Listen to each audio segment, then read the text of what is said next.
Check mo nga kung ano, may sound.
Pagpalang umaga po. Hintay lang po tayo ng ilang saglit po. Para po ayan, may mga nanonood na po. Simula po tayo ng ating devotion po sa araw pong ito, April 1 po. At patuloy po tayong magsimula ng ating araw sa pamamagitan ng pagtulog sa Panginoon, paglapit sa Diyos at paghingi ng kalakasan na nagmumula po sa ating Panginoon. Awitan po muna natin ang ating Diyos, isa pong awit sa atin pong iglesia, sa Door of Faith. Sige sa atin niyo, O Diyos, ang puso ko. Awit po muna tayo sa Panginoon. Hallelujah. Papuri po sa inyo, aming Diyos sa buhay. Tuloy po kaming lumalapit sa inyo at naniniluhod aming Panginoon sa oras po ito. Maging mabango sa miyo, Panginoon, aming aawitin, ang aming pag-uusapan, Panginoon, patungkol sa inyo sa araw pong ito. Hallelujah. Salamat po sa inyo, aming Panginoon. Tayo po umawit, mga kapatid. Siya sa atin niyo, O Diyos, ang puso ko. Siya sa atin niyo, O Diyos,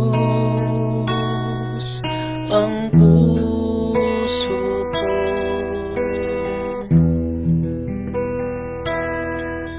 Mga nagawa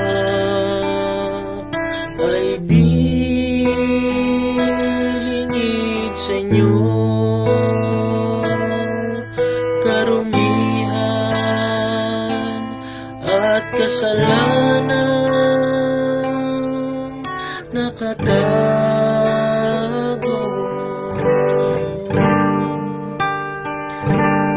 ay patawarin at linisin.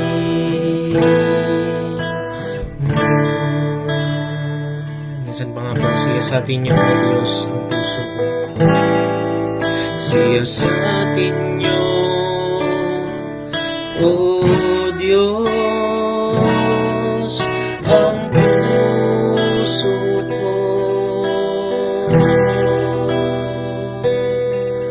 Mga nagawa, tunay nga mo, Panginoon, ay dilingid sa iyo, karumihan at kasalanan nakatago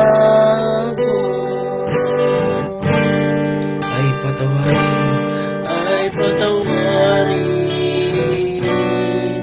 at linisin. Minsan pa po siya sa atin niyo, O Diyos. Hallelujah.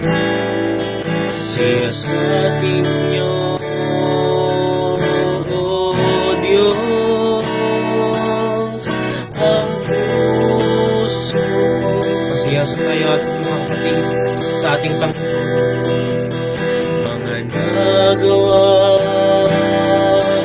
ay dilingid sa inyo, karumihan at kasalanan nakatago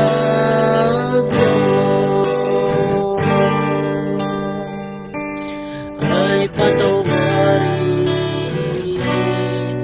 at linisin. Karumihan at kasalanan nakatago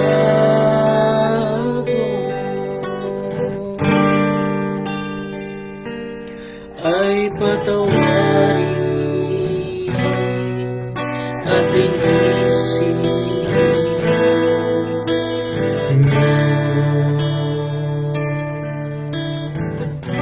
Hallelujah, hallelujah. Patuloy kayo, Panginoon, ang sumiyasat at tumingin sa aming mga puso, aming Panginoon, sa oras po. Patuloy kayo ang lumingis nito, Panginoon. Patuloy na sa pamamagitan ng inyong banal na Espiritu. Patuloy kaming makalakad sa inyong kalooban, Panginoon.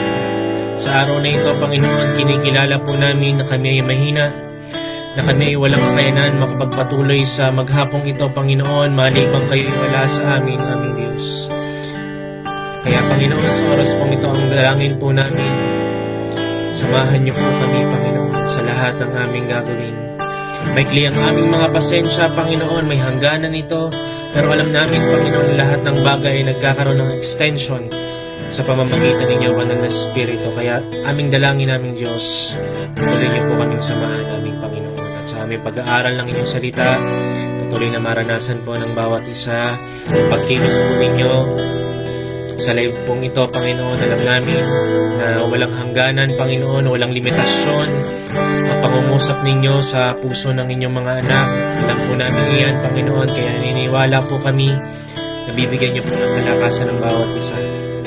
Hindi man kami magkasama pisikal, Panginoon, kasama kami, Panginoon, sa isang Espiritu. Kaya dalangin po namin, Panginoon, sa oras ito, patuloy ninyong pagsama. Salamat po sa inyo, Panginoon. Nakatiwala po namin sa inyo. Gawain po ito sa pangalan ng Panginoong Jesus. Amen. Puri po sa ating Panginoon. Salamat po sa Diyos. Lagay ko lang po pang gitara dito. Puri po sa ating Panginoon. Ngayon po ay pag-aaralan po natin yung aklat po ng mga awit, sa Kapitulo 51. Ito po ay hindi na bago sa atin, mga kapatid. Ito ay lagi na po nating naririnig. Marahil ay personal po nating life verse. Ito ay isang paalala po sa atin kung ano yung dapat lagi nating binabalikan. Kung ano yung araw-araw na dapat nating ginagawa po sa harapan ng Panginoon, kagaya po ng ating inawit, yung pagpapasiyasat sa ating Panginoon, yung pagbibigay ng Diyos sa atin ng kalakasan at yung kapatawaran na inilagay na, inihain na ng ating Panginoong Jesus. Sabi nga po sa Romans, diba, we are justified by faith. Kaya nga po sa pamamagitan ng salita ng Panginoon, sa pamamagitan ng Banal na Espiritu, narito po tayo ngayon at atin pong pag-aralan itong salita po ng Diyos na ito. Sa aklat po ng mga awit o sa English po, Psalm 51, chapter 51, verse 12 po. Basahin ko po sa inyo sa English. Ito po yung sinasabi, "Restore to me the joy of your salvation and uphold me with the willing spirit." Sa Tagalog po, basahin ko po sa inyo, "Ang galak na dulot ng iyong pagliligtas, ibalik at ako po'y gawin mong tapat." Yan, malinaw na malinaw po yung salita ng Panginoon at marahil hindi naman po ito ay bago, ito ay kahit nga po hindi pa nakakabasa nitong talatang ito ay ginagawa na ng totoong nananampalataya sa Panginoon, yung paglapit sa Diyos, yung paghingi ng kapatawaran sa Panginoon, dahil alam po natin na tayo ay makasalanan sa harapan ng Diyos. At marahil po sa atin, maraming pagkakataon o hindi man marami, ay dumating po sa pagkakataon ng ating buhay na parang yung kagalakan ay parang napakalayo, mga kapatid. Para siyang hindi natin maabot. Parang ayan siya, pero hindi natin makuha yung kagalakan, ano po. At yung pangyayari pong ito, kasi sa awit pong ito, sa Psalm 51, ay ito po ay sinulat po ni King David, ano po, dahil nung panahon po na ito, alam niyo na po ito siguro, ano po, nung siya inirebuke ni Nathan, ano po, ni Prophet Nathan, at dahil po ito sa kasalanan niya doon kay Bathsheba at yung pag-murder po kay Uriah, balikan nyo na lang po, ano po, nasa 2 Samuel po yan kung gusto niyo pong malaman yung kwento, ano po, dahil may ikli lamang po yung oras natin. Ito po ay patungkol sa honest expression, ano po, of repentance na nagmumula po sa kay King David, ano po, at ito ay sikat na sikat sa Biblia, ano po. At si King David po ay hindi lang nag-ask ng forgiveness, ano po, he pleads for restored relationship and spiritual renewal. Ayan po yung mahalaga, mga kapatid. Hindi lang yung, kunyari, humingi tayo ng tawad sa isang tao na sinabi, sige, pinapatawad na kita. Sabi natin, parang relief, ano po, sa ating puso. Pero may mga pagkakataon kasi na hanggang relief lang. Hindi natin na kikita kung ano pa yung next action o yung ongoing action na dapat nating gagawin. Ito po ay syempre yung pagbabagong buhay. Yung pagsunod dun sa kunyari, gumawa ka ng hindi maganda sa isang kapatid, ano po, humingi ka ng tawad. Ngayon, syempre, may kaakibat po yung responsibilidad, yung paghingi mo ng tawad. Yun ay, hanggat maaari, hindi mo na uulitin, ano po, at hindi mo na gagawin kung ano man yung nagawa mong pagkakamali. Hindi lang ito ay isang parang relief lang. Ito ay ongoing po, ano mga kapatid. Tandaan po natin yan. Ongoing siya na meron tayong kaakibat na dapat na ginagawa. Ngayon po, simulan po natin. Isang verse lang naman po ito, ano po. At pagpokusan po natin yung verse 12. Yan po ay merong context, may sakop po yan kung basahin niyo po 10 to 13, pero pagpokusan po natin yung verse 12. Unahin po natin dun sa unang part. Restore to me the joy of your salvation. Yung salita pong restore, mga kapatid, it means to return, bring back, or refresh. Ano po? Ito ay parang kung sa pananaw ni King David po, ano po, yung joy na naranasan niya na, parang sa atin, yung kagalakan na ating naranasan na sa harapan ng Panginoon. Ngayon, dumating yung pagkakataon na tayo ay nagkasala, nagkamali. Ngayon, ito po yung sinasabi ni King David po dito na ibalik, ano po, restore, kumbaga, muling magbalik, makamtan niya muli, ano po, yung kagalakan na naranasan niya, ano po, sa ano po yung sumunod, joy of your salvation. Hindi po ito salvation natin, mga kapatid, na nagmumula sa atin. Ito po ay salvation na nagmumula po sa ating Panginoon. Dahil alam po alam po ni King David na ano po, siya mismo, alam naman po natin yung istorya niya, ano po, at alam natin na siya mismo ay alam niya na wala siyang kakayanan na iligtas yung kanyang sarili. Wala siyang kakayanan na makalakad sa kalooban ng Panginoon. Ito ay galing lamang sa Panginoon. At sabi nga, dito po sa aking tinype, ano po, sin robs us of joy because it disrupts fellowship with God. Ninanakawan po tayo ng kasalanan, ng kagalakan, mga kapatid. At ito po yung nangyari kay King David. Kung mababasa niyo pa po yan, ano po, yung sa 2 Samuel, alam niyo po yung senaryong yan, kabuuan ng kwento. At talagang naagaw po yung kagalakan. Pero, dito sa tagpong ito, dahil nga lumapit sa Panginoon, ano po, hindi po bumibigo ang Diyos.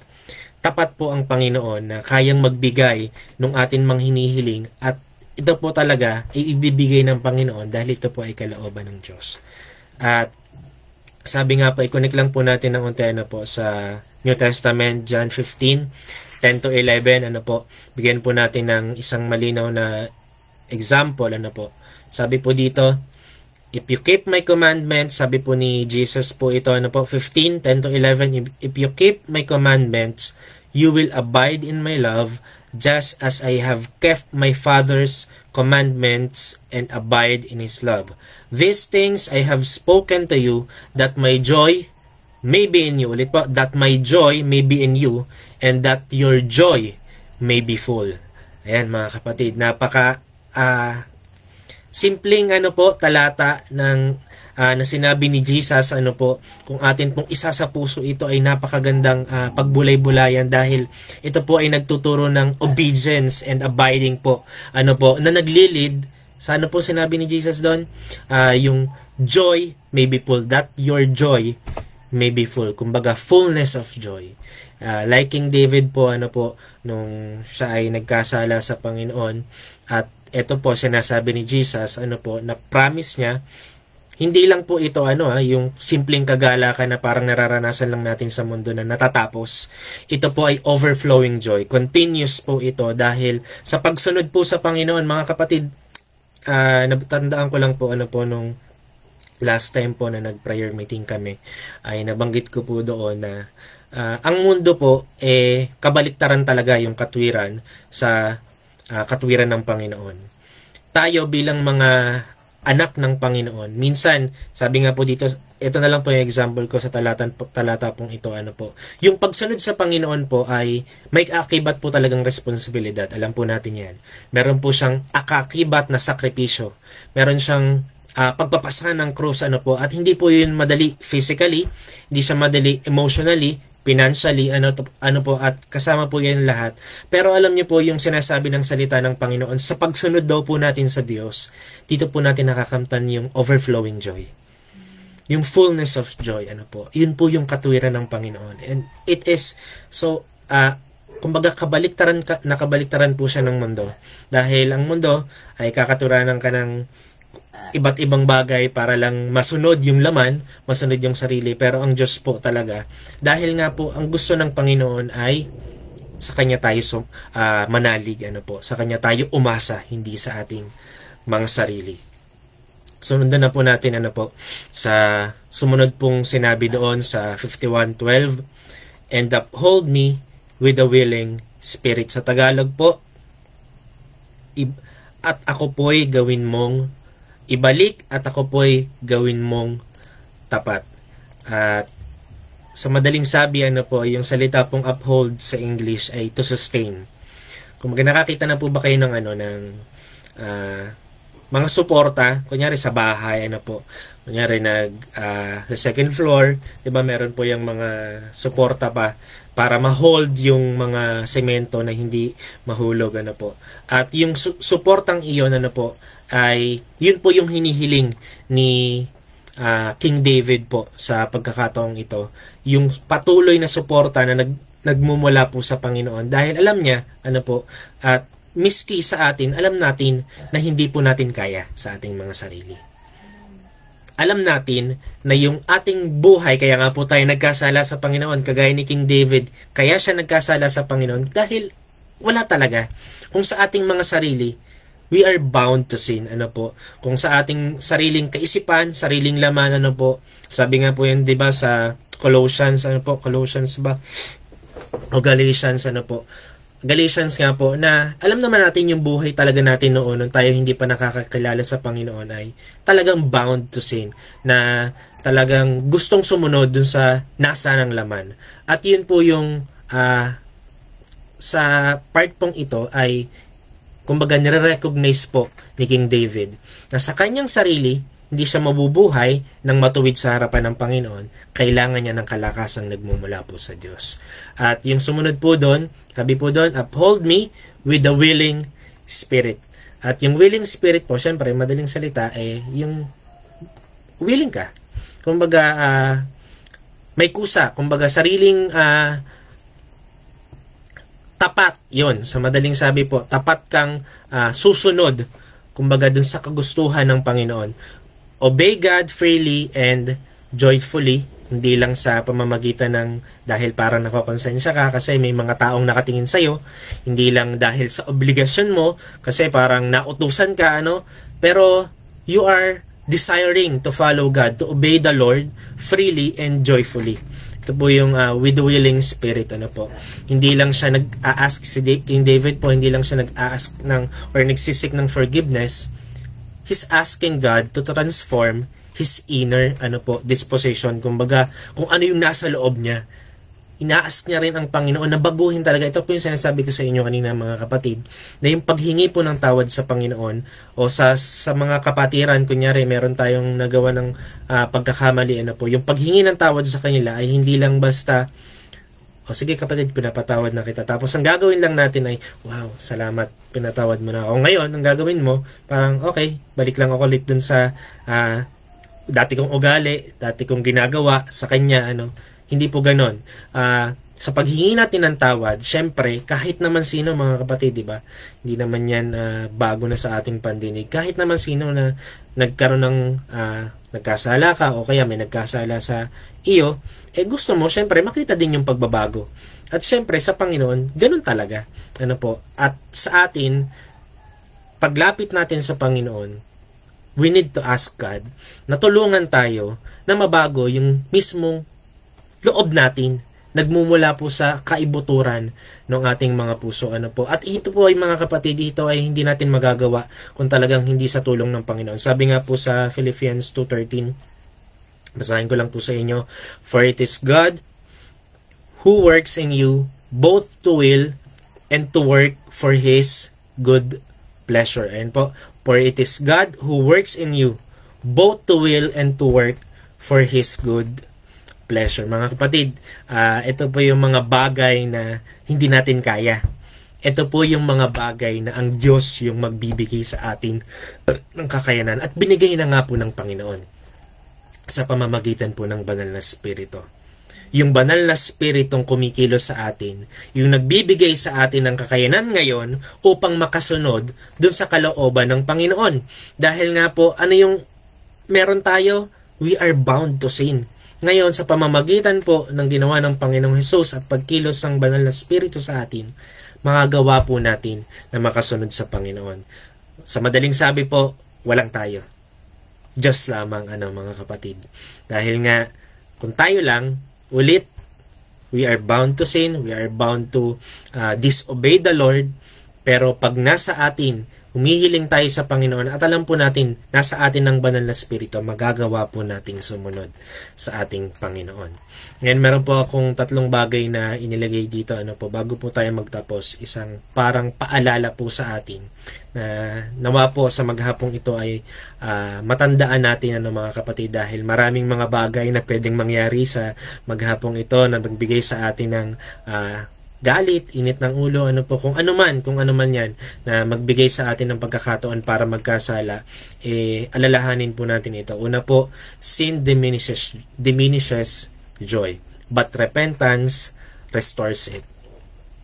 Ulit po, sin diminishes joy, but repentance restores it. Kumbaga, inaagaw po ng kasalanan yung kagalakan, pero ang paglapit sa Panginoon, yung paghingi ng tunay na kapatawaran sa ating Panginoon, nire-restore po ito. Kaya nga po sinabi ni King David, dun sa binasa natin kanina, basahin ko po ulit sa inyo, restore to me the joy of your salvation, and uphold me with a willing spirit.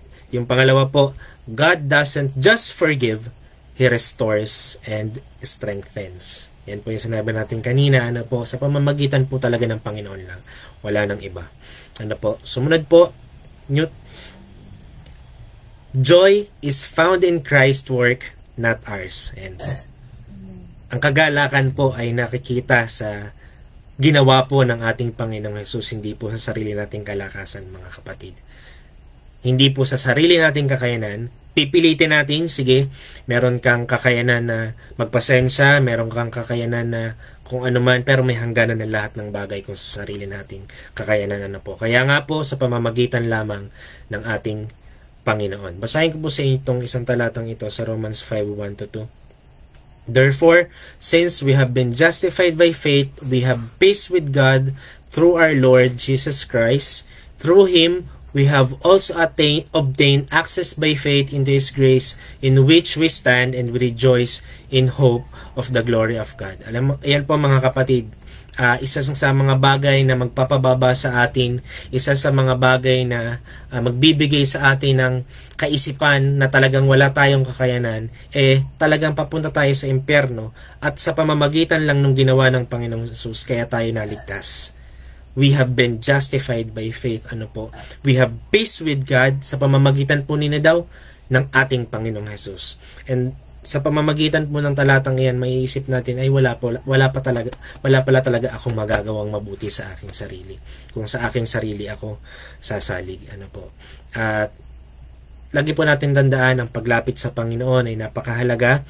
It is an everyday parang routine, lifestyle mo na ang paglapit, ang paghingi ng tawad sa Panginoon. Dahil alam po natin, maraming tumatakbo sa ating isip, maraming mga bagay dyan na hindi nagiging kalugod-lugod sa Panginoon. Ngayon, kahit, sabi nga po, diba, kahit isipin mo pa lang, hindi mo pa ginagawa, inisip mo pa lang, nagkasala na talaga sa Panginoon. Kaya, lapit tayo sa Panginoon everyday at isang napakagandang bagay po ito na magawa natin sa oras na ito na lumapit sa Panginoon, humingi ng kapatawaran na po, restore yung kagalakan dahil nandyan lang po yung kalakasang nagmumula at yung kagalakang nagmumula po sa ating Panginoon. Ngayon, sabi nga po dito, David didn't just want relief, he wanted restoration. Maging sa atin po, mga kapatid, nasain natin yan. He didn't just want forgiveness, he wanted joy and the willing heart. Yung tapat na puso, yung kagalakan, yung hinihingi po ni King David po dito. Kaya nga po mga kapatid, sa pamamagitan po ng ating Panginoong Jesus, sa pamamagitan po ng ginawa ng ating Panginoong Jesus, makakamtan po natin iyan sa tulong at biyaya po ng ating Panginoon. Hindi lang able ang Panginoon, willing din ng Diyos. God is not just able, He is willing, mga kapatid. Kung tayo ay lalapit talaga sa Diyos kasi kalooban po iyan ng Panginoon. Kaya po, sa oras pong ito, tuloy tayong humingi ng tulong sa Panginoon. Kung ano man yung mga bagay na dinadala, kung ano man yung mga bagay na pagkakamali, kung ano man yung mga bagay na masasabi natin sa ating sarili na hindi tayo naging kalugod-lugod sa Panginoon. Hingi po natin ang tawad sa Panginoon at patuloy na hilingin natin sa Diyos na makamtan natin yung kagalakan at yung tapat na puso, mga kapatid. Salamat po sa Panginoon. Tayo po ay manalangin sa ating Diyos. Hallelujah. Salamat po sa inyo, aming Panginoon, sa umaga pong ito. Salamat sa katuparan ng inyong mga pangako sa aming mga buhay. Naririto kami ngayon, Panginoon. Humaharap sa inyo, aming Diyos. Nagpapakumbaba kung ano man yung mga bagay na laman ng aming mga puso't kaisipan sa oras na ito, na hindi po nagiging kalugod-lugod sa inyo. Humihingi po kami ng kapatawaran, Panginoon. Hayaan niyo po na yung kagalakan na nagmumula sa inyo at yung tapat na puso na kayang-kaya niyong ibigay sa amin, Panginoon, ay makamtan po namin sa tulong at gabay po ninyo, Banal na Espiritu. Salamat po sa inyo, aming Diyos, dahil alam po namin hindi po kayo magkukulang. Kayo po yung tutulong sa amin, Panginoon, kagaya ng sinasabi sa inyong mga salita. Kaya sa oras na ito, aming Panginoon, sa pamamagitan ninyo, Banal na Espiritu, ng pakikisama po ninyo sa maghapon pong ito, Panginoon, aming tatahaking sa mundong ito, magawa po namin kung ano po yung kalooban po ninyo. Kung ano po yung magbibigay ng kagalakan sa inyong harapan, Panginoon. Maraming salamat po, Panginoon. Maging mabuting ehemplo kami, maging peacemaker kami, Panginoon. Patuloy na yung kagalakan na nagmumula sa inyo ay makamta namin upang maibigay rin namin ito, Panginoon, sa aming mga taong makakasalamuha, sa mga kapatiran namin, sa mga kaibigan, kung sino man, Panginoon, na aming makakasalamuha, mahawa, Panginoon, ng kagalakang meron kami sa piling po ninyo, aming Panginoon. Maraming salamat po, Panginoon, sa oras pong ito. Dalangin po namin ang bawat isa na nakikinig sa live na ito at makikinig, aming Panginoon. Patuloy na kayong kumilos, gumawa, at patuloy sa pamamagitan ng kalakasang nagmumula sa inyo, makakalakad kaming lahat, Panginoon, sa katuwiran po ninyo, aming Diyos. Salamat po sa inyo, Panginoon. Ipinagkakatiwala po namin sa inyo ang aming mga buhay, aming mga kapatiran, Panginoon, aming mga tagapanguna, ang lahat-lahat po, Panginoon, sa oras pong ito ay pinagkakatiwala po namin sa inyo. Sa inyo po ang kapurihan, sa pangalan po ng Panginoong Jesus. Amen. Amen. Papuri po sa ating Panginoon. Tapos na po ang ating live service. God bless po, mga kapatid.